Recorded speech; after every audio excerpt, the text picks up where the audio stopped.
Good evening, everyone. Warm welcome to our monthly course demo and placements journey. My name is Jayakumar, and along with me, my colleague Mubeen will be joining for this webinar. So, we both have been hosting this webinar over the past 3 years, I would say, every month, primarily with two goals or objective in our mind.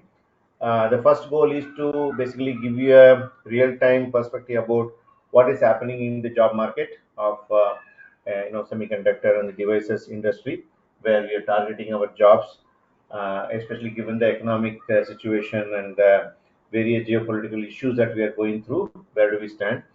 And second part is to give you guys more details about our embedded systems course. And as we speak, I also got an input from our team saying that along with the embedded systems course, they also wanted, some of them wanted to know about a bit detail about the embedded IoT course. So there is some slide which typically we don't present if you see in the past course demo webinars. This time we included the IoT course syllabus also, so we will get to know about both the courses. Okay. But having said that, the way how this course is going to get delivered, how the placement system works, very much remain the same. Okay. So that's going to be the agenda for today. We'll be talking about the job market, followed by the course, how it's going to get delivered, especially if you are doing in an online model, right? How the classes will get delivered, how you can ask doubts and stuff like that. And again, we'll come back and talk about placements more from a process point of view. When can you start applying for placements and things like that, right?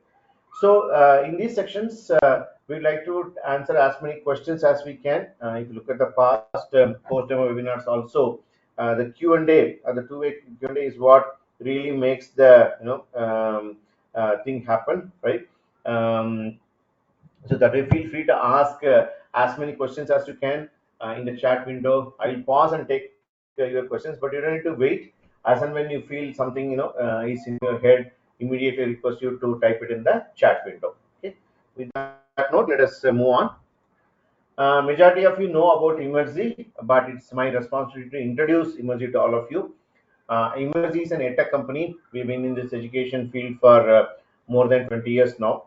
From the beginning, we have been passionate about solving two problems. The first problem is being employability. As you all know, India has become a country of engineers, where every year the colleges generate somewhere around 15 lakhs engineering graduates across various branches. And in that particular huge pool that are coming out every year, very few of them are having the employability skills, the technical skills that are required to get into those jobs. That is largely due to the industry academia gap that exists, where the engineering education today is taught more in a theoretical fashion. When it comes to the real-time jobs, right? It's all about applying those concepts. That way, the hands-on practical knowledge plays a very important role. So that's where we step in. We offer courses, the long-term or what you call meta courses in three distinct areas: embedded systems, IoT, and full-stack web development. As I told in the beginning, today we'll be talking about both the embedded systems and the IoT course. The full-stack web development, we offer it in a different brand name called Webstack Academy or WSA. So all these courses predominantly aim for engineers to build up their skills by making the education hands-on, making you guys go through the course curriculum, hands-on exercises, assignments, projects, and enable you to apply for placements by connecting with our placement clients. So that's what we do. In the similar lines, we also work with working professionals. When we say working professionals, people who are working, but they are not in the right job position, right? They're not happy with the job role that they're doing, so they have an aspiration to change that. That's where that's where we come in, and then we say basically enable professionals to make a career transition. Somebody is working in a particular domain, they wanted to transition into the core domain, into semiconductor and the devices industry, because we see a lot of people working in the application space, working in the technical support space, working in an academia teaching space, etc. So that's what we do. In this process, any training program that we do, we make our education hands-on. That's a hand making a pot shows that, because if you make the education hands-on, the learning program will be engaging and the learner will be able to produce the outcome. So this is about Emertxe. So before getting into that, let us discuss a bit about our team again. This is our leadership team. Mr. Maaz is a managing director and the founder of Emertxe. He's the one who started Emertxe 20 plus years back. He heads the organization. So along with Mr. Maaz, me, Jayakumar, and my colleague Mr. Mubeen are part of the leadership team. Talking a bit about myself, I have about 24 years of work experience, which can be divided into two phases. In the first phase, I spent with typical corporate career, working with three different organizations, Ishoni Networks, HP, and Huawei, where I was spend a larger amount of my time on building the embedded system software, right in the device level layer, middle level layer, application layer, etc. And then I moved on to the management part of it, project management, program management, and then with my assignment with the Huawei, I was a group manager or a senior manager, handling a team of about 60 engineers, primarily working on customizing Linux for various Huawei's product lines. Okay, so that was my last assignment. And after that, I quit my corporate career in 2013. 14 onwards, I joined Emertxe. It's been 12 years almost. It's been a great experience.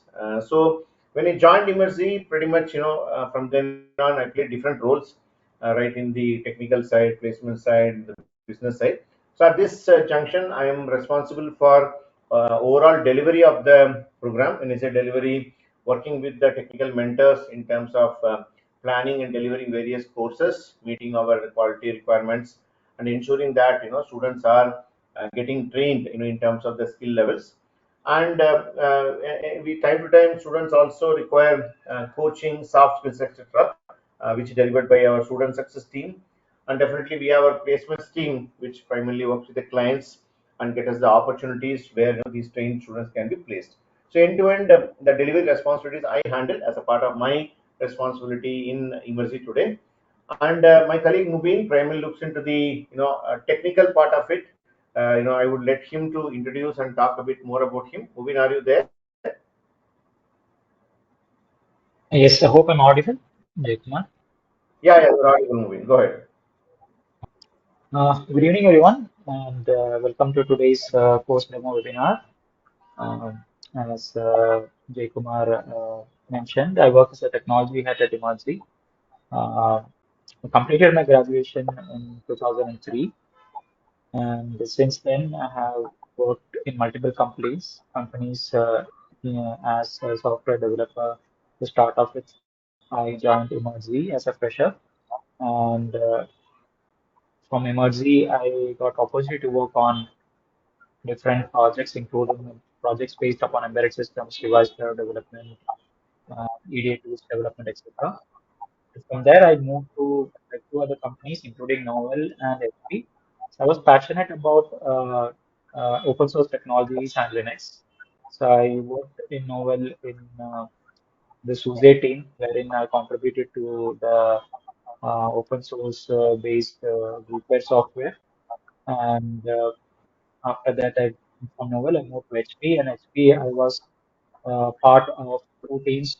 Initially, I joined in a team which was responsible for developing document workflow management. So primarily, I worked as a software developer to develop cross-platform applications for HP products. Then I moved to a team who was responsible for developing Linux print scan fax device drivers, and I was fortunate to lead a team in HP for the driver development, Linux driver development platform. And post that, I quit HP and I joined Emertxe as a full-time member of the team. So in Emertxe, it's been almost 15 years. I'm working as a technology head. I initially started uh, to like create the contents and deliver trainings in my initial tenure. So I was a trainer as well as a mentor for the technical trainers in Emerging. And I took the responsibility of leading the technical team in Emerging, wherein my primary role was to manage the technical team as well as to ensure that the technical curriculum is relevant to the industry standard. So our goal is to train fresh engineers as well as corporate professionals in embedded systems, IoT, as well as full stack web application development. And I was also responsible for creating the curriculum as well as the training pedagogy at Emertxe. So in today's webinar, I will be discussing about how the course delivery is structured in Emergey, and also walk you through some of the features which you have in LMS as to what kind of resources you can access, and also share some of the sample videos with respect to our online courses which we deliver. Just wanted to show you the effectiveness of online course which we deliver, as well as showcase some of the tools which are used to deliver the microcontroller programming module in the online space. And moreover, you can ask any questions related to embedded systems and the course which are delivering, so that you can gain more knowledge about it and clarify your doubts with respect to the course and embedded systems in general. That's it from my side. And if you have any questions, feel free to ask in the question pane. We are there to support you as well. All right, thanks, Mubeen. Let me move on. So over the years, 20 plus years, one of the key accomplishment that we have done is to build trust with the various organizations who work in the embedded systems domain. Many of you know embedded is a very vast field consisting of various verticals or domains. Those domains could be automotive, consumer electronics, semiconductors, home automation, or power management, electric vehicles, aerospace, etc., etc. Right? It's a huge area that we have, and we have partnered with more than 1,300 companies over the years. This is the snapshot that we can see here. And this has got companies whom we call MNCs, are companies who are having their R&D centers in Bangalore or in India largely. Companies like Qualcomm and Chelsea, LG, and things like that. And we also work with a lot of mid-sized companies who are doing either their indigenous product development or outsourced product development activities like Alif Semiconductors or Avin Systems, etc., etc. And we also work with tons of startups. Startups names are too big to mention, but this is a snapshot. You can see these logos here, and of course, this is a little old one. If you look at our website and our social media, we keep this data always updated. Our team works on it, right? So yeah, here you can see a little bit more startup companies names here. Recently Nimble Vision was there where some of our students got selected, right? Similarly, many different companies keep hiring our students. Okay. So to start with, let us look into what is happening in the job market. That's the first thing. So at an outset, let us try to understand what segment that we are, or what industry we are trying to target. So we are trying to target the semiconductor and device sector in India. So when you say semiconductor device sector, then that itself has got two buckets. One is a semiconductor bucket, another is a device bucket. So semiconductor buckets comes into organizations who are primarily making the chipset or the reference development platform for company to build products. These are all companies who are in the process of setting up manufacturing facilities also in India. And there are companies who use those chipset or the hardware and build products around it, various products into various domains, which we saw in the previous slide. So overall, in spite of the challenges that we face in the current economic situation and also in the geopolitical tension that is being getting created, this segment is poised for a very good growth. If you look at last 4 years or so, it was growing around 10%, which are what we call as a 9.8% CAGR, which is a compounded annual growth rate. So which is currently expected to grow at 20% CAGR.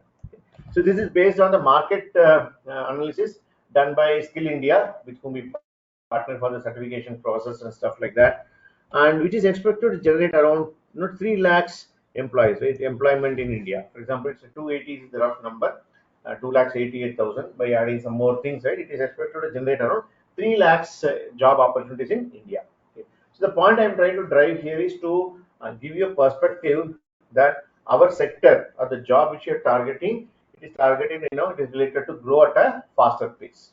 Okay. Then breaking this further, the jobs in the semiconductor and the device sector in India, can be broken into the hardware side or in the software side. See, the hardware side, we predominantly know them as a VLSI engineer, and the software side is what called as an embedded software engineer or an IoT engineer, which we target, where we train. Our courses are aimed towards the job role. So there also, if you see 35, 65 in the past, and going forward, the software, which is playing a very important role in all these solutions and products, is only going to grow more by generating 70% of the overall employments. Then we have 25 percentage of them going to VLSI design engineer and 5% in the ANML software engineer. Okay, so the distributions are kept. Okay.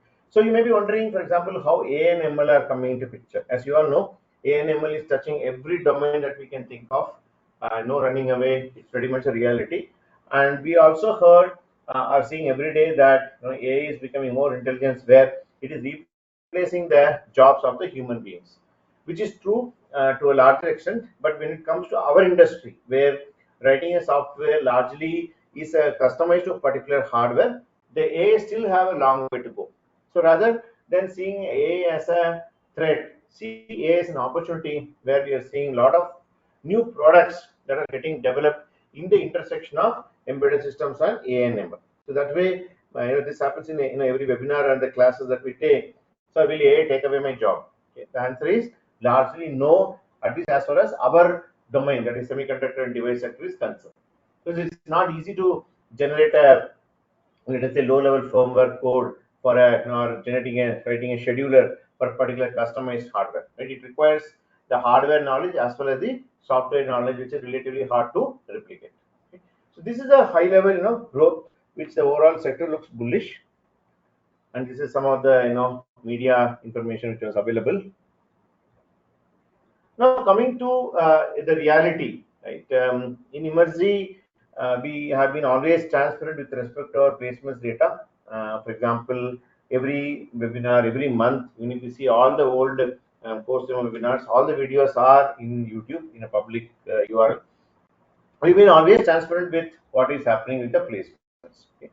So if you see this particular graph, which talks about 24 and 25 last year and this year. So last year there were definitely challenges were there. We started off with 102 companies in January. You can see the blue big tower there, and subsequently it started now hovering around 45, 50 as we closed that particular year. Okay. Having said that, if you look at this year, we are hovering around 50 to 60, looking slightly better than last year in some angles. For example, in the month of May, we still have another kind of week to go, where we are already having 57 companies visitors already. Last month we had 66 companies already visitors. Right? So definitely there is an impact due to the recession or the market situation. Because you can also see last year January we had 102 companies have come. So compared to that, this particular thing has definitely has taken an effect. But having said that, there are two important positive messages that all of you can take away from this. So the first and foremost part is, as I showed in the previous graph, the segment is looking bullish. So from the long-term perspective, it is definitely going to grow well. Second part is, if you talk to all the companies, let us say 57 companies which has come in May, right? When you go and talk to those companies who are recruiting our students, right? When you go and ask them, whatever the positions that they have, right? We are not able to fill those positions, which means say there are still more jobs are available for our students. So only major the gap that we are seeing is a skill gap. In spite of the training that we give, the major gap exists in terms of skill gap. So the point is, as long as you are working towards addressing the skill gap by attending our classes regularly, doing your assignments properly, building, let us say, at least 10 projects in your resume by taking guidance and mentoring from mentors, will definitely put you far ahead in the job market. And again, compared to other skill set, hiring an embedded engineer or an embedded IoT engineer, it's not an easy. Even today, companies go to any campuses, right? They cannot get those skills. So kindly note, you already taken a very good decision by coming to this particular domain and definitely joining Emertxe. Okay. But the point is, you need to take up the journey of skill development. From day one, you should be highly focused so that you are able to build the skill set that these companies are expecting.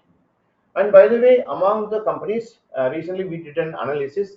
Okay, we keep doing analysis on a regular basis. As of the latest graphics or graphs of the statistics, we can say almost 40 to 45 percentage of those companies which are already come, they really don't care about your year of percentage, year of pass out or percentage. So primarily they are referring what they're telling. As long as you're able to learn and then contribute to the team, they're ready to give you the opportunity. So my request to all the students who are attending this particular webinar, as by now you already known, right? We're not coming and pushing you, to our course or sharing more details of our course. Definitely we'll do that. Okay. But having said that, our idea is to give you a broader awareness in terms of where the industry is heading, and by how obtaining skills in this particular domain, you can build a long-term career. So this is the first level data, first level information that we share. And not only that, when you say right anything that we show some data, it also need to be backed up. We have success stories of our students coming from various segments. Somebody could be a fresher, somebody could be a working professional who obtained the career transition from domain A to domain B, or they resumed career after a long period of time, right? And by the way, they're achieving both in the online and as well as offline domains. Okay, so let me quickly show our Instagram page where our team keeps sharing the details about our placements, because earlier I used to take some subset of the data from the internet, but nowadays we are more into showing things there directly in the Instagram pages. Right? So if you look at this Emertxe Instagram page, some of you are already part of it. You can see that recently we had placed students in company like Qualcomm and Chelsea Communications. I think Chelsea happened pretty recently, probably a day or two before. Anandu got placed there, and students like Christian Uni are able to make a transition from Infosys to Qualcomm. He's a more of a working professional, and also Sahel, right, who got placed in Qualcomm. Right? You can just see some of the recent success stories there. And not only that, as I said, we get a lot of students who are coming to and joining us with a career gap. They may be having career gap due to many reasons, due to personal reasons, marriage, relocation, family issues, etc. And we see a lot of our girl students fall under that category. So you can see here Pooja Verma, she resumed her career after 5 years of break. Okay. So we, I guess this career break students, if you look back, maybe 7 years, 8 years, 10 years, even then we are able to give them a career transition into our embedded systems domain. Okay.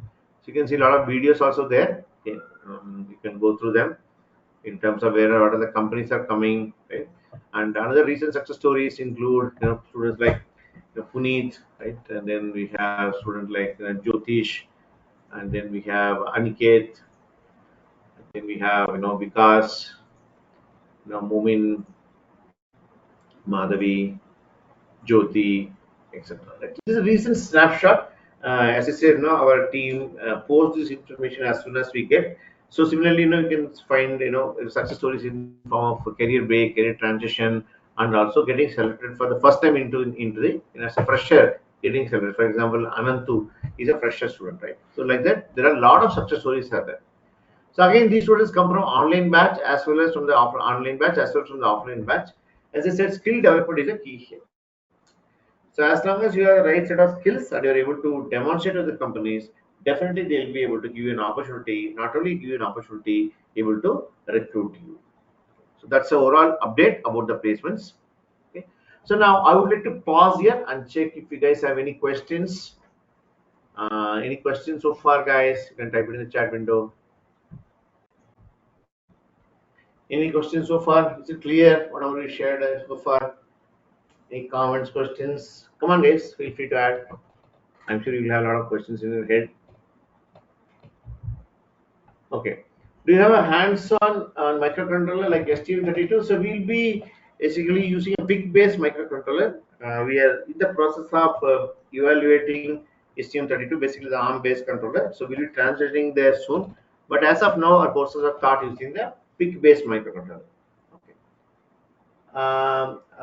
Then ESP32. See, ESP32 we use it for our IoT course for building the embedded IoT device. Right, we use that.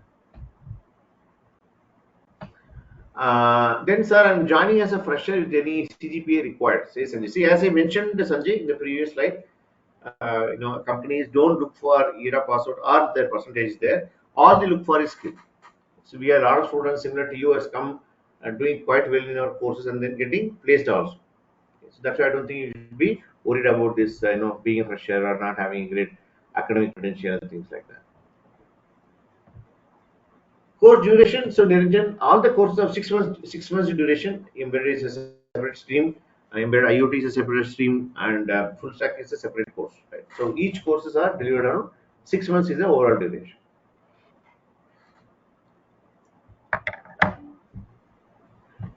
Any other questions so far, especially on the job market?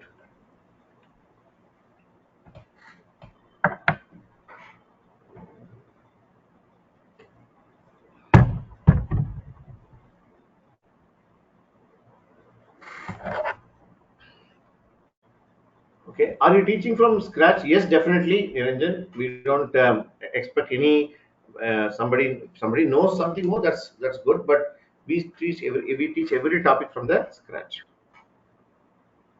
Sir, I am 2025 password. I don't have much idea about embedded systems.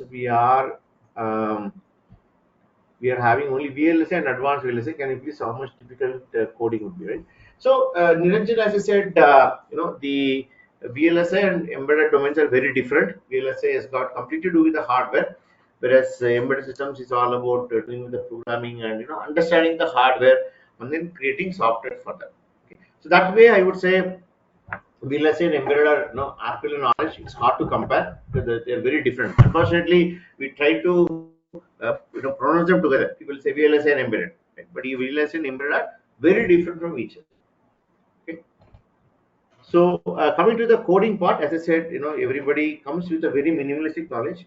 As long as you guys follow what mentors are telling and dedicate your time and effort to build our assignment and projects, definitely you'll be able to learn. Okay. So Viraj is saying there is no hardware only, online pick microcontroller only. See, as I said, if you're learning it online, we will be using a simulator in the course demo webinar side, right? And then it comes to hands-on part, we will demonstrate that. You can see whatever you're able to do in a real hardware, you're able to do in the simulator also. So that way you're not losing out anything. Okay. So definitely, you can take it as a positive factor only by learning it now. And when will the new batch starts? Asks Praveen. Praveen, wait for some time. Towards the end, I have the batch dates. Or if you are so curious, right, you can just log into our website and see the home page itself. They put up there. But in this slide also, I have the date. The date typically our team gives me. I put it in the last slide. Okay. Then duration of placement assistant, Kirtana is telling. So Kirtana, duration of placement assistant for 2 years. In the 6 months of course, after you complete the data structures module, that is, or in the IoT side, if you can complete the C and Arduino module, our mentors will take you through something called placement eligibility test. So once you clear the placement eligibility test, then you will be able to start applying for placements. That happened after the 4th month. So you don't need to wait till the course getting over. You can start applying for placements before itself. Okay.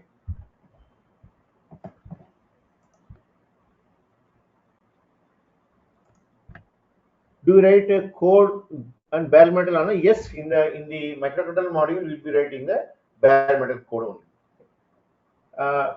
Sir, please differentiate between VLSA and embedded. My God, Keju. That's what I was telling you. You're comparing apple and orange here. We can't compare. The difference between them are so very high. For example, your VLSA is all about chip or the silicon, right, where there's not much software involved. Whereas embedded is all about software. You can put like that. Or rather, you can say VLSA creating the chipsets and various motherboards and all. It is bringing your body, but embedded system is the one which gives you the life to that body and makes it as a human being or any other feature for that matter. How much fees for embedded systems? Ask Pawan Kumar. So Pawan, regarding fees, you need to get in touch with our student counseling team. Towards the end, I have their phone number and email ID. You can reach out to them. Definitely, they'll be able to share more details about the fees.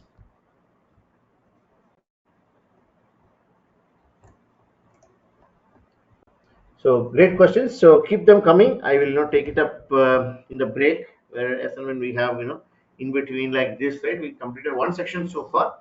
Now we'll move on to the second section where we're going to talk about the course. Okay. So what is this course? Basically, this course aims to transition anybody. It could be an entry level engineer, or it could be a fresh engineer, or it could be an early career professional, right? That's why in university we don't use the word called fresher or experience. Rather, we say the word called somebody skilled or not. Because our idea is to skill them irrespective of this background and make them as a ready to deploy resources with companies working in embedded systems. So why should the companies come here? One, as I already told you, if they go to a tier 2 college, these skills are not at all available. Right? Even if they come to tier 1, it's quite hard. Okay. So that's the reason why these companies come to us, where we give them the trained resources, trained engineers in these areas, so they can able to build their project and move on. Okay. So this has got a three option: online, regular, online, evening, and online is something with the physical classroom and lab sessions. It happens in a Bangalore center, and it is primarily targeted for freshers. And we also have our online session where we do the virtual classroom and interventions, and you can learn from anywhere. And it is also for freshers. And online evening, what we see the same like what online morning is, but only thing is it happens in the evening so that working professionals can accommodate their timings. So this is a high level categorization of what our courses are and what are the key features of the courses, right? So I would like to request my colleague Mubeen from to take off from here and then explain in detail about how the classes are going to get delivered, how to ask doubts and things like that. Okay. So Mubeen, let me unshare. So can you go ahead and share and proceed with your presentation? Yeah, sure. Uh, Maybe you may have to make me, you have to give presenter access to me. Okay, okay. Give me a minute.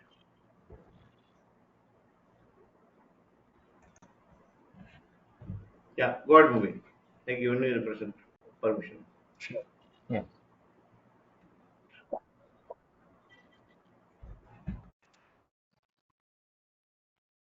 Hope my screen is visible to all of you.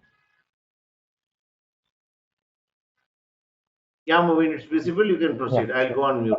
Yeah. Sure. Thank you. So hope you got an overview about what we do in terms of basically courses we offer and what you can expect in terms of skilling at a very high level. But what I'll do now is I'll walk you through a detailed explanation of how the actual contents and course subjects are delivered. So, as already highlighted, we have two modes of courses. One is the online mode and the offline mode. So, in terms of learning outcome, course modules, artifacts, etc., there is no difference in online or offline mode of the course. So, let me take example of one subject and how the course subject is delivered. So to start off with, on a daily basis, you have to attend class and lab. This is where the chunk of the course gets delivered by the mentors.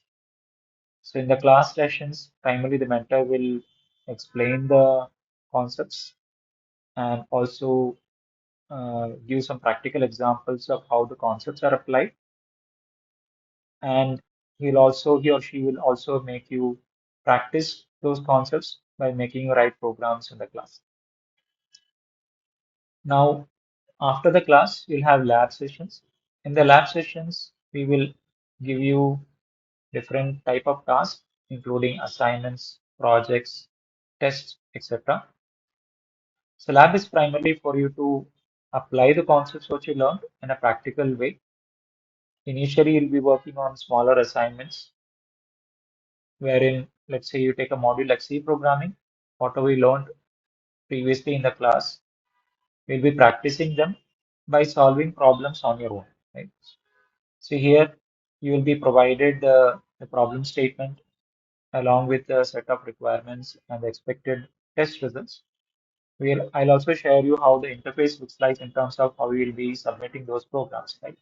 So some of you would have come across platforms like HackerRank, LeetCode, etc., which is quite common nowadays to practice programming questions as well as to attend interviews. We have a similar framework wherein you can practice those questions and you submit it. You'll also get a feedback whether the program is completely correct or partially correct, etc. So assignments will be shared to you on a regular basis, which are relatively less complex.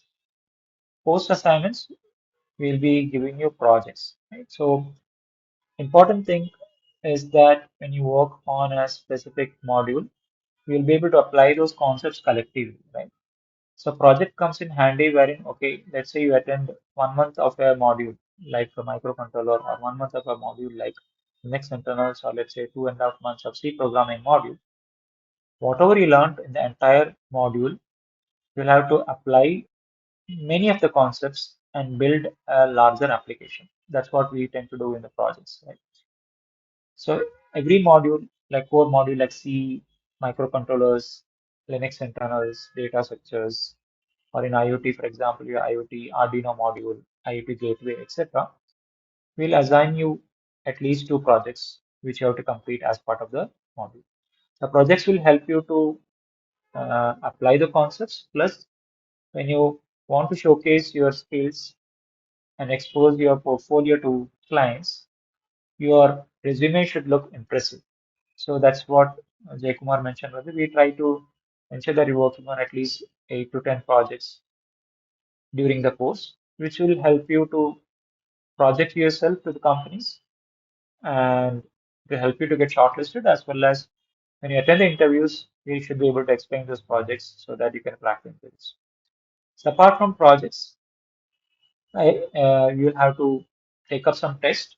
It could be objective test or programming test, etc.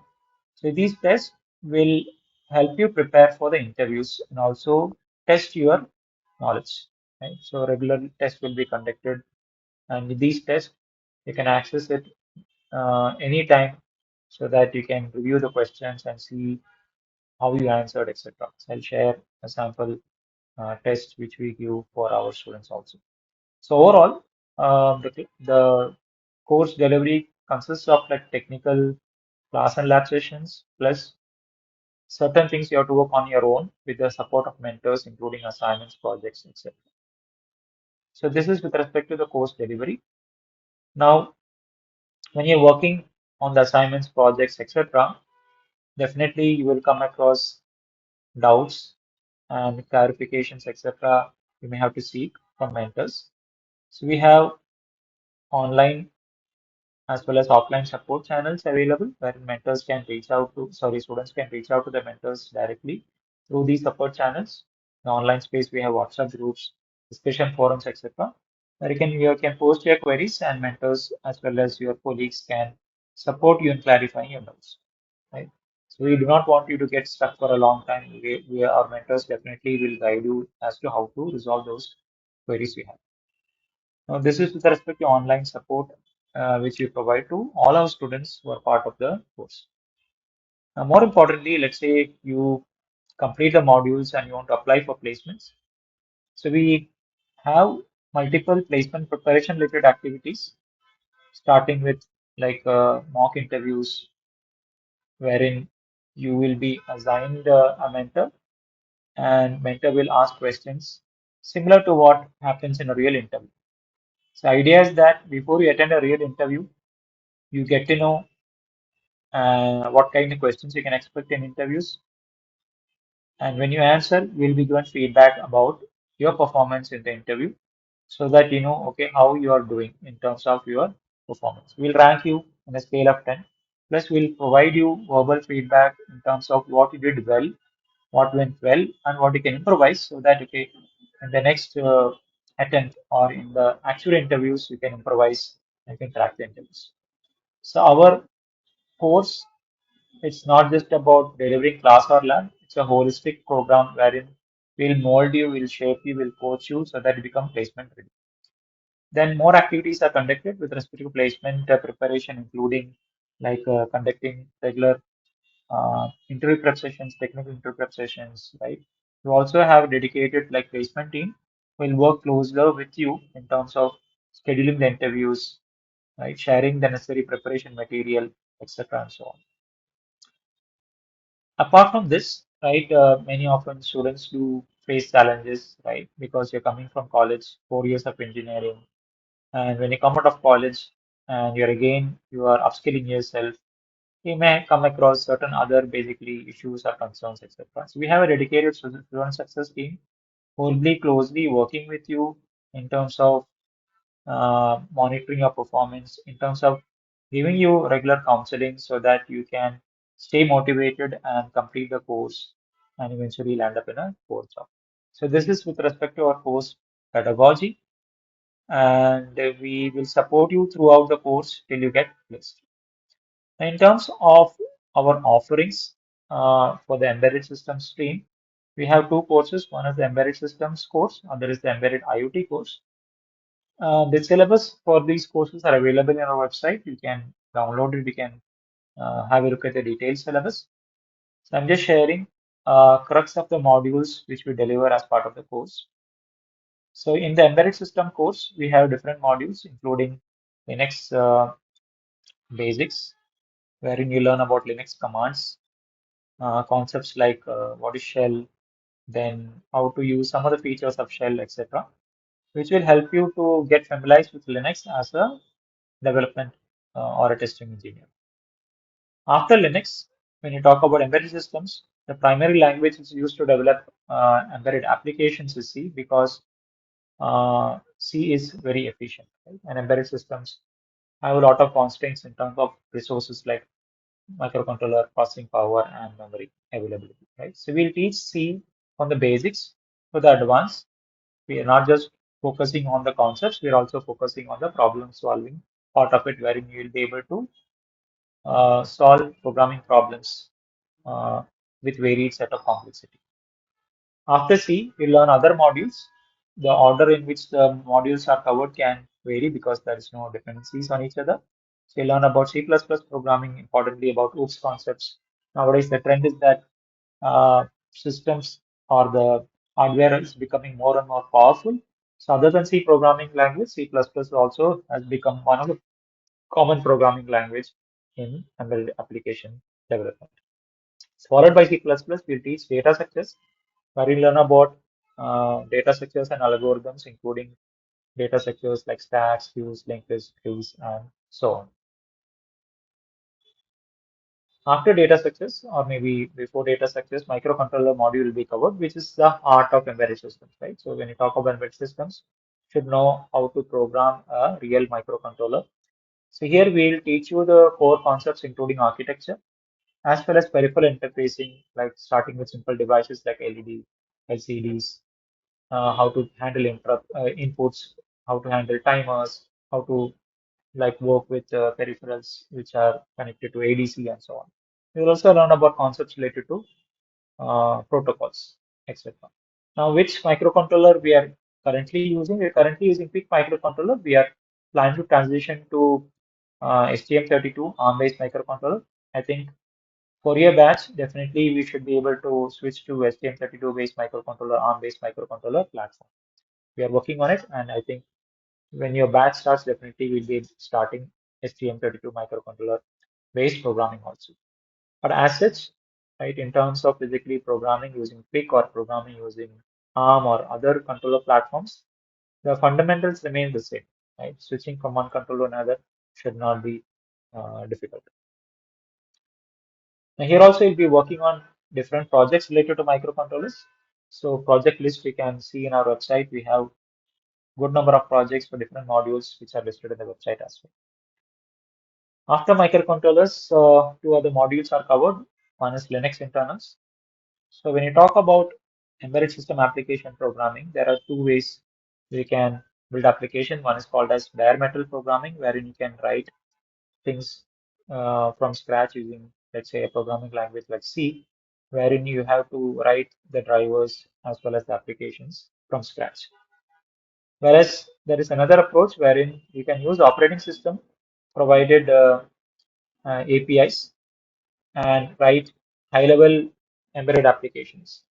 So to work on such embedded applications, it's important to know about operating system internals, right?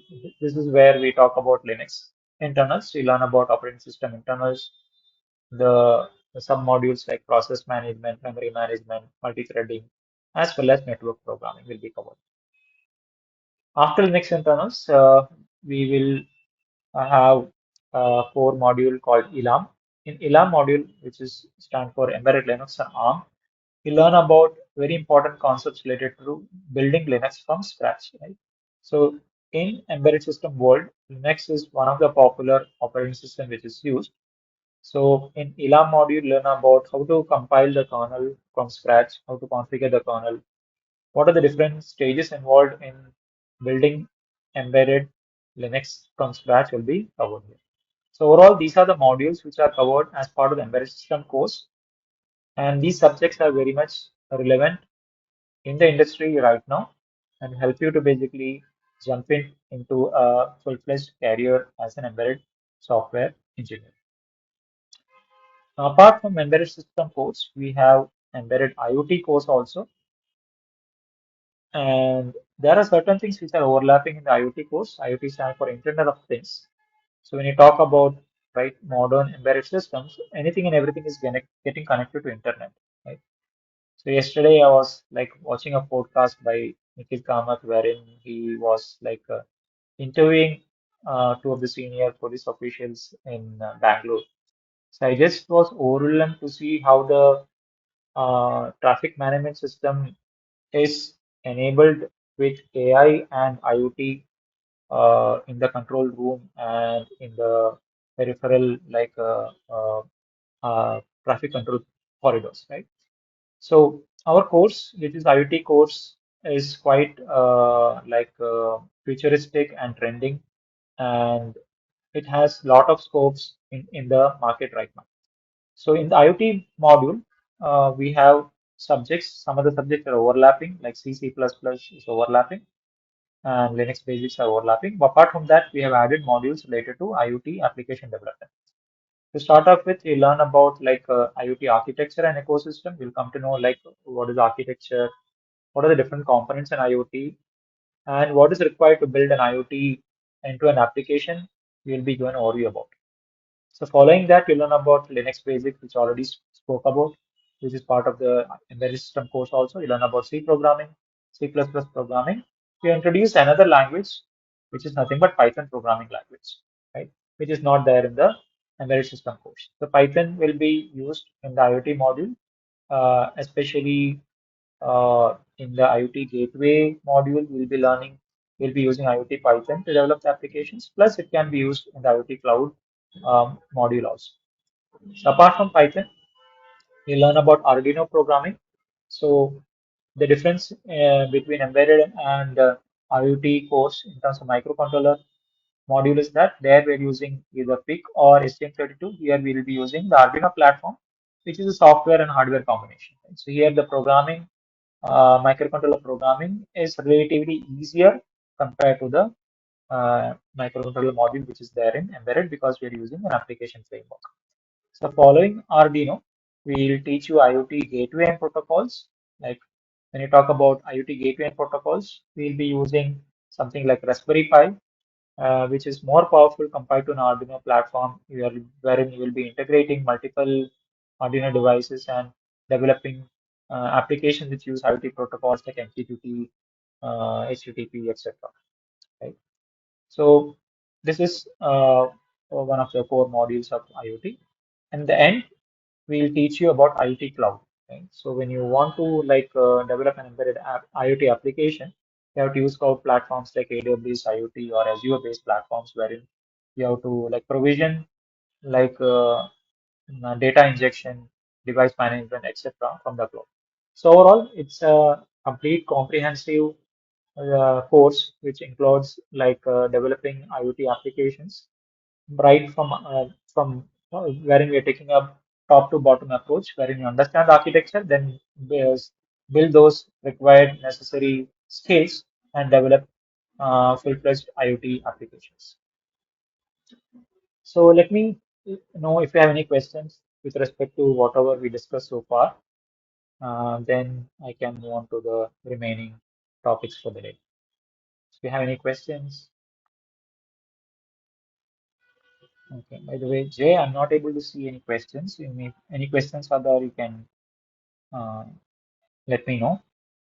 You can answer them. Okay. Maybe I'll move on. Not a problem. So what I'll do now is I'll share two sample videos. One is with respect to C programming module, how the module uh, is delivered for the online mode of students. You'll get a uh, high level understanding of it.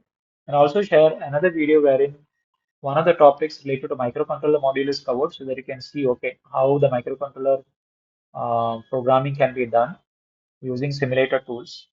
For those students who are interested to basically take up the course in online mode, they get a fair idea about, yes, you can do microcontroller programming without using a real hardware using a simulator also.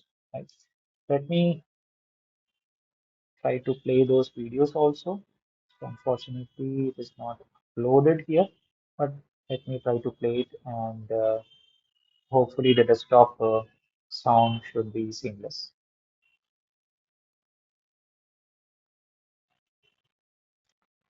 Let me These are the total disable memory my mic. allocated. Now, after an array has been declared, maybe I want to give the values into the array because just the array's declaration will have garbage value. Assume I take int array of size 5. Okay, there has to be 20 bytes of memory allocated. Assume this is the 20 bytes of memory allocated for the array. So I'm storing 5 integers. So each integer takes how many bytes? Each integer takes how many bytes? Correct. So each integer takes 4 bytes.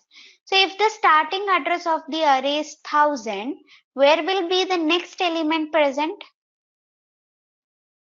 If the starting address of the array is 1000, where will be the next element present?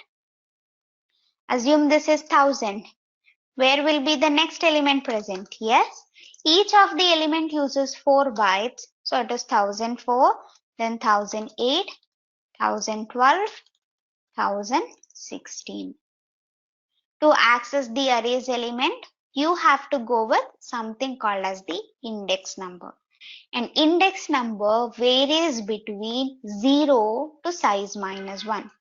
So very first element will be in index 0, second element will be in index 1, third element will be in index 2, fourth element will be in index 3, and fifth element will be in index 4. Okay. If you just declare the array like this, the array's element will have garbage value by default. So in order to not have a garbage value present inside the memory block, maybe I want certain values to sit inside it. In such cases, I have to do the array's initialization. To initialize the array, here inside the curly braces, I have to give 5 elements: 10, 20, 30, 40, and 50. In that case, that value will be written here. That will be 10, 20, 30, 40, and 50. Okay, this is how I declare the array. This is how I do the initialization, and this is how the memory for the array will be allocated. Accessing happens with respect to the index number varying between 0 to size minus 1.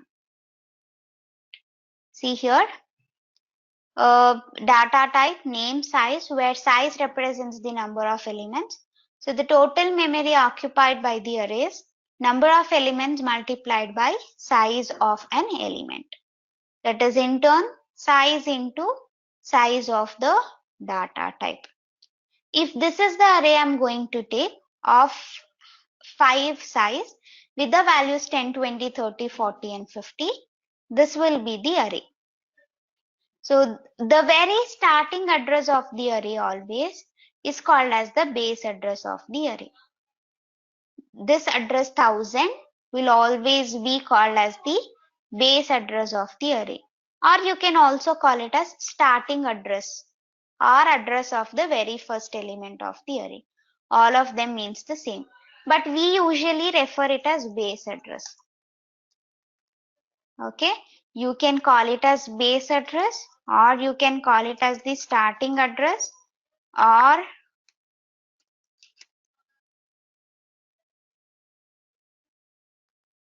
you also can call it as the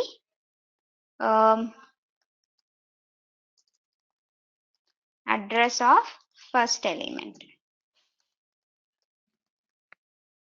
Okay, the starting address is called as the base address or starting address or address of the first element of the array. So then it is plus 4, plus 8, plus 12, plus 16. Index has to vary between 0 to size minus 1. So it has to be starting from 0. An array is a collection of similar data type. Elements occupy consecutive memory locations. First element will be in the lowest address and last element will be in the highest address. Elements are indexed from 0 to size minus 1. So if the size of the array is 5, index will vary from 0 to 4. Accessing out of the range array elements would be an illegal access. So whenever you have to access the elements of the array, you have to go with the name of the array, then the index number. Okay, so array of 0, array of 1, like this, you have to go with the index number. So if the index number varies between 0 to 4, I can access only between array of 0 to array of 4. Out of the boundary, that is accessing array of minus 1 or accessing array of 5 is not allowed. It is an illegal access where you might get to see a error. So accessing out of the range array elements would be illegal access. You should not access the elements in array of minus 1 and array of size. And once the memory for the array is allocated, it can never be altered in the runtime. That is, while executing the program, the array size can never be modified. So if you declare an array like this, it will be 20 bytes of memory allocated for sure. So this size can never be altered throughout the program. Again, here in double denum of size 6, there will be 48 continuous bytes already allocated. You never get a chance to increase or decrease the size once it has been allocated. So this is the concept of array. Clear this much? Okay. So have this one noted. The next we will see is how to print the elements of the array. Okay. So there are different ways of printing the array's element, which we will be seeing shortly. Before that, have this one noted. So the next we have got is to print the array's element. So when you are supposed to print the array's element, we usually go with the name of the array and the index number. But that has to be done on a repetitive manner. So what is it necessary to be used? What is it necessary to be used if I have to print? Yes, loop is definitely necessary. So I can print the array's element in any of a loop considered. Observe. Okay. So first I try printing it in a for loop. Int array of size 5. I also do the initialization with 10, 20, 30, 40 and 50. I need another integer variable I for the sake of index. So I will first say it as printf arrays elements are. Okay. So I run a for loop for I is equal to 0, I less than 5 and I plus plus, because 5 is the size of the array. Inside this, I go with the printf. Sorry.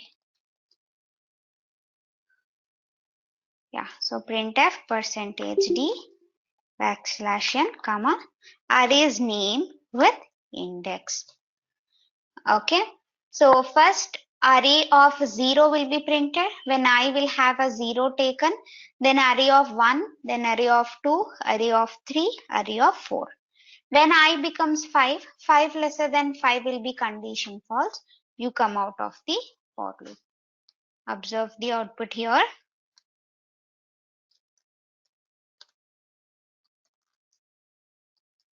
So I'm compiling and executing. These are the arrays element which I am printing using a for loop. Let me change this. I try printing using.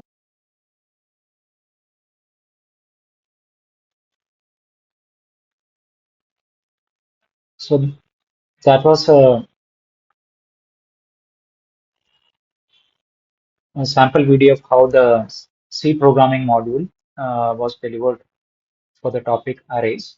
So please bear in mind that yes, before that there has been already some topics being covered. So we are jumping to a topic arrays, and you can see that it's quite easy to understand the concepts wherein we are explaining the concepts using a whiteboard tool, and after that, right, you can see that the mentor is explaining the code and executing the code as well, right? This is just a sample of the videos. Now, with respect to microcontroller module, I'll share another video wherein uh, you can see what type of tools are used, uh, This conference including will the now be IDE recorded.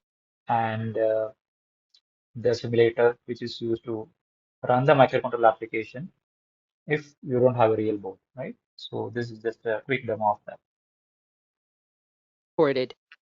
Hello everyone. In today's class, let's see how we can write an embedded program to toggle the LEDs connected to the board bit. So now to write the embedded program, we are going to use the tool MPLAB XID. So you can see here. So this is the MPLAB XID. If you open this, you will see this as a starting page. So some projects are mentioned here, datasheet is available here. Even if you worked on some recent project, that list is available. See, and even you will get the microchip login. So if you have a login ID password, you do the login, and you can do the purchase on a microchip website, right?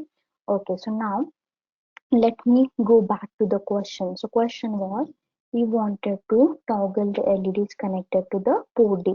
So now here in this MPLAB ID, you can see these are the different tools available. So we can use these tools as per the requirement. For example, this is to create a new file. It's to create a new project. It is to open the project. This option is to do the build. You can see different many options are there.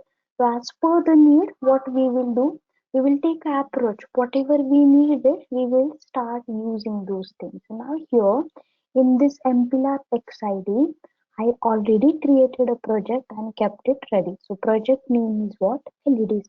So in this project, I created. So when this project is created, this MPLAB XID create some organized sections. You can see here. So now to write this program, to write the embedded code, we need a main.c. So generally .c files goes here in this source file sections. Header files goes here, make file will go here, linker script will go to this section. Or if you need any libraries, if you are planning to add any libraries, then those goes into this section. And finally, this is the place for your executable file. So let me go to the main.c. So you can double click and open the main.c in the editor window. So now you can see I'm defining two macros. So instead of using port D directly, so what I did, since if you see the hardware, on the hardware, so you are having total 16 LEDs. So this is the PiximLab simulator board. So it's having total 16 LEDs. So currently we are going to toggle LEDs connected to the port D. These are the these are the 8 LEDs out of 16. So these 8 LED array we are going to toggle. Toggling means on off we are going to do. So now since I'm having 8 LEDs, I'm defining the micro LED array as a port D, and to give the direction to the port pins there is a register TRISD. I'm defining that with name LED array data direction register. Now you can see here comes my main. So here I'm calling init config function. So this function is to do the initialization. So what we are doing, so in main itself we are not doing initialization. It doesn't look good. So there is a separate dedicated function to do the initialization. It is init config. So control will go here and here in this init config. So initially what we are doing, if we are using LED, we need to set the pin direction as output. So I'm writing my LED array data direction register as a 0. It will set port D pin as the output, and to start with initially I will keep all LEDs connected to the port D as a off. So to turn off the LED, I need to load 0. So I'm writing here 0. So LEDs remain off, fine. And here comes our while one. So if you see any embedded system, once you turn on the embedded system, it runs forever, right? It goes into infinite loop. So here come my infinite loop while one. So inside this while one, we are going to write our application. So what is our application? We wanted to toggle the LED. So here is my instruction to toggle the LED. So I'm writing LED array equal to tilt of LED array. So what it will do? It will toggle the values of this LED array. If it is 0, it will make it 1. If it is 1, it will make it 0. So now you can see. So this is what 0x00. So after execution of this instruction, this LED array value becomes 0xFF. So entire port becomes 0xFF. All port bits become 1. So all LED turn on. LEDs are going to be turned on. And here what I'm doing. So before going to this instruction once again, I'm putting the delay. So if this delay is not there, what happens? We will not be able to see the LED toggling. So it will happen at very fast rate. Due to the persistence of vision, we will not be able to capture it. So I added the delay. Then after this delay, what happened? Next time, since we are in the while one, control will go back here. So again, we are changing the LED array value from what? FF to 0. So now what happened? LED become off, then again delay. So like this way, we are making LEDs on, LEDs off. Fine. Now. So we have to build the code. We have to compile the code. How we can do? So here in this mplab xid, I install x8 compiler. So that's why this header file is also included related to the compiler. So now how you can do the build? So you can see here is one option to do the build. So let me click on that. It will start doing build. My project is getting a build. Now you can see build is going on. So it will take some time. Please wait. Now see, build is successful. That means your hex file is created, and even it will give you the memory summary of your project. So now my hex file is created and it is loaded also. Now what we can do? So we can load that hex file where in this board. So we can run that hex file here in this microcontroller. So this is the heart of this board. So basically here we are using PIC16F877A microcontroller. So we are going to load the hex file here. How? So you can go to the file, you can select the load hex, and you have to navigate wherever your project is stored. So let me navigate. So now, just for the sake of simplicity, I kept the project on the desktop. So let me select that. Now again, you have to go to the distribute directory. So basically, you have to use this path. After build successful, it is prompting the path where X file is available. I'm just referring that. Then you have to go to the default production. Here is the X file. Let me open. Okay, expected output is what? These LEDs should toggle, but it's not happening. Why? Because these DIP switch related settings are not done. So to turn on the LEDs connected to the port D, this DIP switch, second one, you have to pull this switch up. So let me do that. So it's down. You have to pull it up. So let me select. Now you can see the change here. So what this program is doing, it's running in this microcontroller and it is toggling the LEDs. And even we are able to see the toggling very clearly, right? Okay, so this is our program, our embedded code to toggle the LEDs connected to the port D. Fine. All right, so hope you got some idea about how we are teaching microcontroller programming using MPLAB IDE. So IDE is a tool wherein you can write your application, let's say be it C programming or C++, etc. We use an IDE wherein we write the C code, and after writing the C code, the code is compiled. Now to run the application for microcontroller, there are two options. One is like you can connect a real hardware, copy the compiled binary file to the hardware and run the application, right? Now here we are not using a real hardware. Instead, we are using a simulator which works exactly like a real hardware, right? Now, when you load the program, you can see that whatever peripherals we programmed it for LED is blinking seamlessly, and you can see like on this application, which is nothing but PixSim Lab, there are several other peripherals, including like display devices like LCD, SSD, right? You have LEDs, you have matrix keypad, you can see there's a fan, there are interrupt switches, right? You can see there's a serial port, yeah, there is a buzzer, there is an RTC, there is a relay. Like we can, without using a real board, you can connect all these peripherals, you can experiment with the code, run it, dump it into the uh, like simulator and experiment all your programs. So whatever programs you're doing on the real hardware, you can also try it on a simulator also. So buying the hardware is optional in the online course, whereas in the offline course, we will be providing the hardware where you can experiment with the hardware as well, right? Let us know if you have any questions related to this. Uh, I'll be happy to answer your queries. Jay, are any questions shared by the attendees?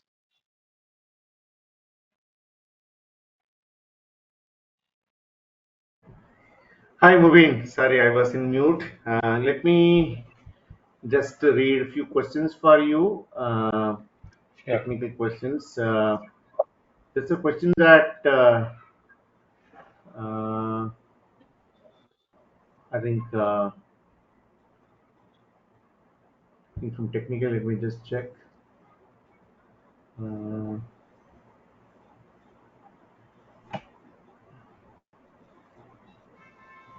I think pretty much uh, straightforward, Mubeen. I don't see anything. Yeah. So there is a there's some questions coming, right? For example, Okay. there is a larger. Many of them are asking like, will it be taught from the basics, and then do they need to install Ubuntu, Linux, etc. Yeah. Yeah, so we'll be all the modules will be taught from scratch. We are not expecting any prerequisite for you before you join the course. So yes, all the modules will be taught from scratch, including the programming languages. So that is one thing. And with respect to the tools and applications which are required for you to practice, all the software will be provided to you, and almost all the software is open source.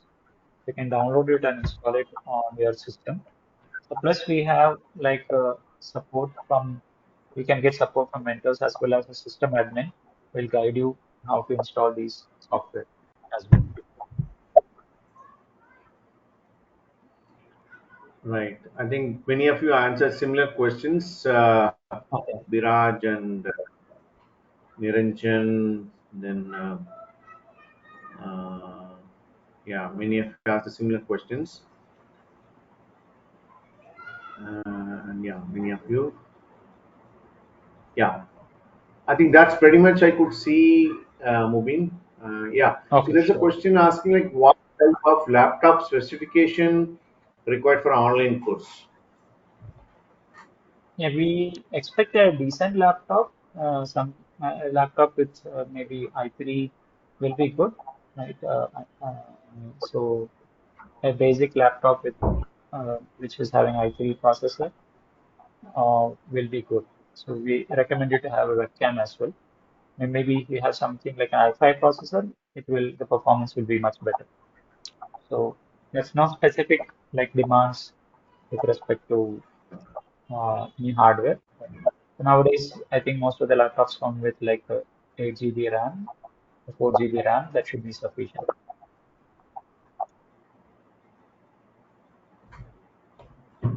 All right. So that's pretty much what Mubeen Okay, I could see in the window. sure. So one last part, maybe what I will do is I will uh, share my screen wherein I'll navigate through the learning management system, what we have. So we have our own like learning management system wherein we can access all the course related resources. So I'm showing a sample course here, which is for the advanced C module. So you can see what are the kind of resources you can access in the course. Right? So if you look at the artifacts which are available, you get access to like resources including slides, right? Whatever slides are used by the instructor, this will be shared to you. You get access to the code, like example code which is explained in the class, you can get access to that. You get access to project related documentation and information. So this will be provided to you as well in the LMS. And for those who are opted for the online course, the live classes will be recorded and the recordings will be available in the LMS for your use, right? So that's advantage for the folks who are attending the courses online. The offline, anyway, the sessions are not recorded. Online, only the recordings will be available. And this recording is available for a duration of 1 year, so that you can revise those concepts. You can like go through them again if you have doubts before attending interviews or even after getting a job as well. Right? So all these resources are available, including class and lab sessions, will be provided to you in the LMS. So apart from this, uh, other course artifacts are also available, like you get access to quizzes, right? Different quizzes are available. You can access those quizzes, and you can also submit your programs using virtual programming lab. This is what I was talking about. It's similar to other platforms like Code. So these programs, you can type it using our online ID, which is available in our system, right? So you can see. So kind of we have full-fledged ID where you can type your program. You can run those programs. You can submit those programs. You get the feedback uh, automatically from the system. Okay? So that was just a overview about what the LMS looks like. In fact, there are many more details and functionality available in LMS which will help you learn effectively uh, the courses which you opted for. So that's it, Jay, from my side. Maybe you can take over, Jay, and continue. Yeah, Mubeen, sure. Maybe I will share my desktop. Oh, my screen is visible to all of you. Just check once. I think it is visible. All right. Yes, Jay. So as you saw, we discussed about two major aspects. One was about what is the job market, what is the big picture, and what is the type of jobs that we are targeting, where are those jobs headed, and stuff like that. Now, second portion, Mubeen mainly spoke about the course delivery structure, the the hardware part of it, and the embedded and the IoT course curriculum and stuff like that. So now again we are back with the placement more from the process point of view, right? So let us take a look into this. So what happens in the placement process? Basically, as soon as you join our institution, you will be added to the Google group, and then you need to basically wait for some time till you complete your core modules. And somebody already asked about completing the core or basic modules by fourth month or so. You need to check that, wait for that, and then clear the placement eligibility process conducted by our mentors. It would be a placement eligibility test which you need to clear, and then you can start applying. And once you apply, it will reach our placements team, where they will be doing the internal shortlisting, and they will be basically ready to go for the companies. And then subsequently we'll share the list with the companies again might apply some more criteria, or they may come up with revised list depending on their interest and expectation. And then followed by that, the process will begin in terms of written tests and interviews. Throughout the process, our placements team will closely work with you, and then they will facilitate the process. And then finally the offer release happens, and then finally the onboarding will happen, right? And kindly note, all the companies which are recruiting from us, they expect us to join you immediately, okay? Because they're already hiring for a upcoming, or rather already hiring for a running project where there is no concept of projection based, right? Today they hire means immediately they want to join. Of course, if you're a working professional, you can work, we can discuss that, and then you can serve a notice period with your current company and then go for the new organization. Okay? So that's about the overall process. And quickly I'll show you how our Google Groups looks like. Uh, Basically whatever I demonstrated, let me unshare for a minute. You can see here, this is our basically the Google group, where you can see the entire placement applications are floated. You can see almost every other day applications get floated here. Today is 23rd. So some of the applications got floated yesterday. There were some like that. Different companies. Whenever they come, we float. For example, I think recently there was this company called Moonrider. Let me just show that. So basically, it's a electric tractor company, right? As I mentioned, a lot of EV companies are looking for that, and they mainly look for high performing candidates in the embedded side. They're looking for C and MC module, and in the IoT side, looking for C and Python module. And you can see that their academic criteria, year of pass out, and then their salary, bond, no bond in this company, what is the mode, right? And then when you can work, right? By when you can apply, right? This is, I think today morning was a deadline for this, and then there's a link that is given which you can apply, and then you can get for the application form, right? So this is a very typical application will look like. If you want, like we can see many similar examples. You can see here a lot of examples are here. Okay, every application will remain the same only. Okay. So you can see here, say for example, LG was there. They're all core companies, whatever the domain they were working on. Okay. So let us, resume back to the, some of the FAQs about placements. So till how long you'll get placement opportunities in Emertxe? We support for 2 years from the time you complete the course. After that, you support, but you can start applying for the placements after the 4th month. And we always allow you to check only one job here. We don't allow you to do 2 job offers. Whichever the job offer comes first, you need to take it. Should I apply to all companies? No, not necessarily. It's your choice. Nobody is going to force you. But once you apply, once you get selected, definitely you need to join. Okay. What type of companies are hiring? I just showed you the snapshot. Once you are part of our course, you'll get access to the group. You can go through every other, every other application form, and then you can do that. And then year gap, will it affect my placements? I think there was already a question about that. Definitely not. I already showed an example of a student who got a job career break after 4 or 5 years of year gap. We see year gap after happens due to many reasons, personal reasons. Some of the people may be attempting for some competitive exams, or somebody tried certain higher studies, did not happen. Many reasons, right? So it doesn't matter. As we discussed in the beginning, companies primarily look for the skill levels. As long as you're able to demonstrate the skills, companies will be able to recruit you. I have a notice period bond with my current company. How can I handle it? This is primarily for the working professionals. So definitely for them, we can help you to complete those formalities with the current company, and then companies, our placement companies will wait if you're working professional.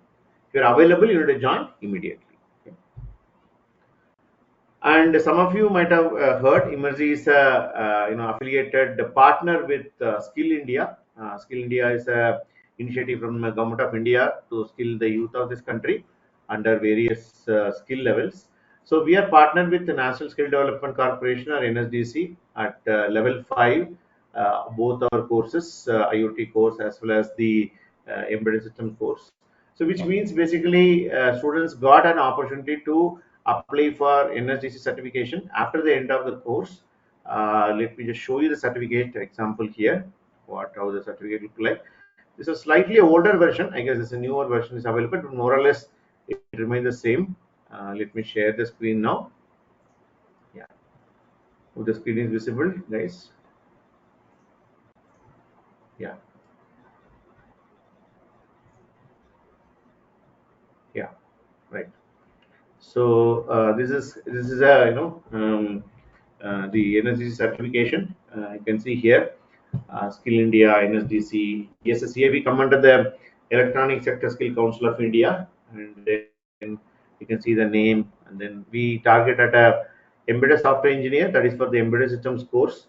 For the IoT aspirants, there's a separate job role. It is embedded IoT analyst, and you can see the level 5 NSQF National Skill Qualification Framework level 5, and then we'll also be putting our institution seal, then we'll be giving it to you. Okay. So very valuable certificate, but as I mentioned in the beginning, this is nothing to do with placements. This is more from your qualification which you can carry forward as you move along. And but after it, we are seeing a lot of our old students coming in obtaining this certification. So at this juncture, basically you can consider as an additional qualification which will come in handy in the long run. Okay. So coming to course dates, this is how it is stacked up. 27th May, that is next week. I guess it would be Wednesday. We are starting an online regular batch, and then 29th May we are starting an offline batch, and then 3rd June we are starting an online evening batch. These dates are published in the website also, and every month we will be starting batches pretty much in the similar timeline, last week of every month. And there are a lot of queries about fees. It is a paid course for all you know. It comes with placements, and it's a 6 months course. This related to the fee details, and then course exact how the fee payment would need to be made and stuff like that. You can get in touch with our team of counselors. That is the detailed contact details. Training@emertxe.com is a common email ID, and then 809 555 733 is the phone number. You can dial them or email them. Our team will be glad to assist you with further queries. And we are based out of MG Road in Bangalore. People who are familiar, near to the metro station in Bangalore, MG Road, and we are active in Insta and LinkedIn. These are our QR codes. You can scan them and follow us to get latest updates about what's happening in the placements and what are the latest happenings and stuff like that. Okay. So that's pretty much what we had in mind. Let me see if there are any pending questions that need to be answered. Suraj is asking, sir, can you explain the placement process once again? I think I already explained. Let me just quickly, put you through that screen in case any doubts. Let me go back. This is a placement process which I showed. So you join and then you clear the placement eligibility test, right? You need to complete the basic modules. After that, you need to clear the placement eligibility test, conducted by your mentors. After that, you can start applying. Then you go through shortlisting process with every application which is showed in the Google group. Then you go through the process. Then offer gets released and you join the company. Okay. So this is clear. Fairly straightforward. Nothing need to get confused here.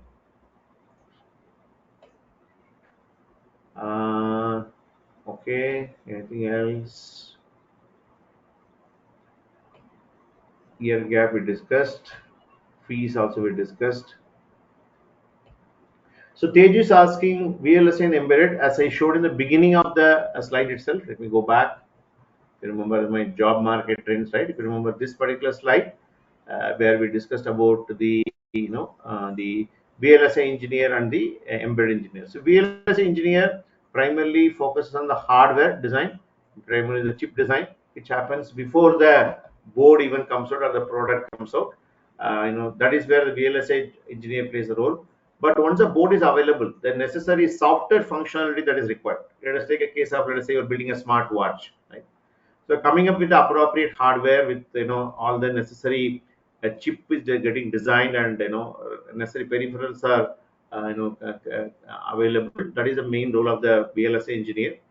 And of course the hardware will not do a job, right? You need to install or you need to implement a software, an embedded software which will do a functionality of a smartwatch. So that's the role of an embedded software engineer. So even though they're all used in conjunction, both the embedded software engineer and VLSI engineer, the roles are very different. The VLSI engineer comes first, the embedded engineer comes later, right? Or to simple analogy, I tell my students, VLSI engineers are somebody who creates the body, right? Creating a head, creating a hand, creating an eyes, right? Creating legs and stuff like that. Whereas the embedded engineers are the one who gives the life to that body, giving the oxygen, giving the necessary blood flow, things like that. Okay. Hope this is clear. So let us see any more questions.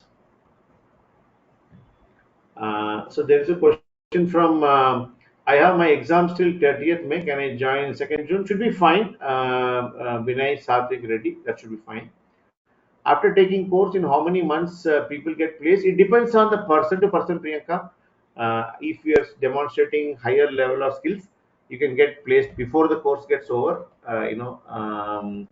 But if you are not, very ready, if you take more time to skill yourself, some students take more time also. Okay. Is affect percentage in academics for placement? Not much, Aniket. Some companies look for, like say today, that example I showed, right? One company, they were particular about the academics, but around 40 to 50 percentage, almost half of the companies, they majorly don't bother about the, your academics. Okay, so they mainly bother about the skills. Okay.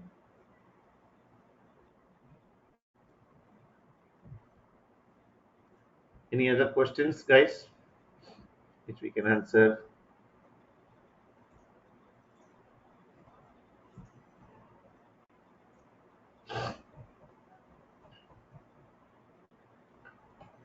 What is firmware in embedded system? Okay, Subhash, it's a little technical question. I can explain it in a longer way, but to keep it simple, I can make it complicated also, but I'll keep it very simple. The software, whichever you are going to develop, right, for a particular customized hardware, that is called firmware. For example, if I'm writing a software which sits in a smart watch, that is called firmware. Okay. Of course, you can also call it as a low-level firmware and things like that. I don't want to confuse you. To keep it simple, the embedded software which gets into the customized hardware is called firmware. Keep it at this level. Probably join our course, you can go more detail. Subhash. In online classes, is it live or recorded classes? It's all live, Priyanka. But of course, all the live sessions also we record and give you the recorded version, like how we are doing today. This webinar also will be recording and will be sharing to the participants, right?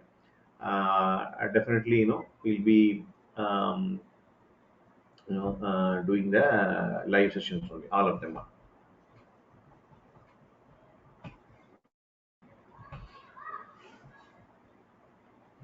Any other questions, guys?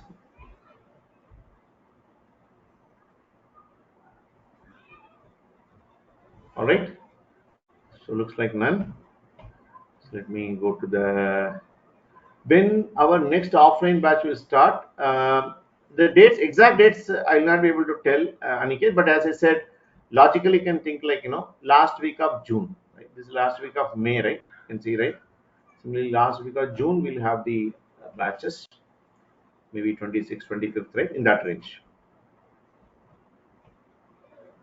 Once we fill the seats for this particular batches, we'll publish the June dates. Okay?